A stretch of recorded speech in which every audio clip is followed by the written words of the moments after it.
السلام علیکم، ڈیلی پاکستان کے ساتھ میں ہوں مرزا سبحان بیگ۔ ایام حج اس وقت جاری ہیں، مناسک ادا کیے جا رہے ہیں، لیکن بے شرمی کا عالم یہ ہے کہ پاکستان کے وہ عازمین حج جو کہ سرکاری کوٹے پر اس مرتبہ حج کے لیے گئے ہیں، انہیں وہاں بھی رلنے کے لیے، انہیں وہاں بھی تڑپنے کے لیے، سسکنے کے لیے چھوڑ دیا گیا۔ انتظامات کے نام پر کوئی چیز نہیں کی گئی ہے، لاکھوں روپے ان سے وصول کیے گئے اس حج کے بدلے میں، اور اس کے نتیجے میں اس کو مل کیا رہا ہے کہ اس وقت ان کے پاس نہ کھانے کے لیے کوئی بہتر انتظامات ہیں، نہ پینے کا پانی موجود ہے، ایون یہ کہ وضو کرنے تک کے لیے پانی موجود نہیں ہے، ٹرانسپورٹیشن کا کوئی سلسلہ نہیں ہے۔ وہاں پہ جو بسیں ان کو چھوڑنے جا رہی ہیں جی، کسی کا خیمہ 2 کلومیٹر دور ہے، 2.5 کلومیٹر دور ہے، کوئی پرواہ نہیں ہے، بھر کے لاد کے ایک جگہ پہ لا کے اتار دیا گیا ہے۔ اس کے بعد جی آپ ڈھونڈتے پھریں، آپ پریشان ہوتے رہیں، آپ کے ساتھ 70 سال کا بوڑھا ہے یا 2 سال کا بچہ ہے، کسی کو کوئی پرواہ نہیں ہے، آپ کو بس چھوڑ دیا جاتا ہے۔ منی کی خیمہ بستی کے اندر لوگوں کے ساتھ یہ ہوا ہے۔ جو اطلاعات وہاں سے آئی ہیں انہوں نے حیران کر دیا، پریشان کر دیا اور افسردہ بھی کر دیا ہے کہ کوئی اللہ تعالیٰ کے مہمانوں کے ساتھ، مطلب یہ حاجی کون ہے؟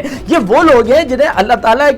تعالیٰ کی میزبانی کا شرف جو ہے وہ حاصل ہو رہا ہے، اور ان کے ساتھ پاکستان کی انتظامیہ یا حکومتی ذمہ داران یہ رویہ کیسے اختیار کر سکتے ہیں؟ پیسے اتنے لیے گئے تھے اور اس پہ یہ وعدہ کیا گیا تھا حکومت پاکستان کی جانب سے، ذمہ داران کی جانب سے، کہ جناب ہم آپ کو ایئر کنڈیشن پرووائڈ کریں گے، لیکن ایئر کنڈیشن تو دور کی بات، وہاں جو روم کولر دیے گئے وہ بھی ٹرپ کر رہے ہیں، اور جب وہ ٹرپ کر جاتا ہے تو یا تو پیڈسٹل فین مل جائے گا آپ کو، اور اگر وہ بھی نہ ملے تو جس طرح آپ یہاں پر ہاتھ سے پنکھا جل رہے ہوتے ہیں ان پنکھوں کا انتظام کر دیا گیا ہے۔ کوئی چیک اینڈ بیلنس ہوتا ہی نہیں ہے۔ البتہ یہ کہ اس کی ذمہ داران ہیں انہیں اتنا سوچنا چاہیے کہ بھائی یہاں پہ آپ کو کوئی پکڑے نہ پکڑے، کوئی سوال کرے نہ کرے، آپ کو کوئی اس کے اوپر سزا ہو یا نہ ہو، لیکن اللہ کیا اس کا کیا جواب دیں گے بھائی؟ اللہ کیا اس بات کو کیسے کلیئر کریں گے کہ اللہ کے مہمانوں کے ساتھ انتظامات کے نام پہ آپ نے سے دھوکہ کیا، آپ نے سے فریب کیا، ان سے پیسہ لیا، پیسہ لے کے ان کو رلنے کے لیے چھوڑ دیا ہے۔ اتنے دنوں کے اندر کوئی ڈی جی حج، کوئی سیکریٹری، کوئی منسٹر، ایک آدمی وزٹ کرنے نہیں آیا ہے، لوگوں سے ملنے کے لیے نہیں آیا۔ ہم مطالبہ کر رہے ہیں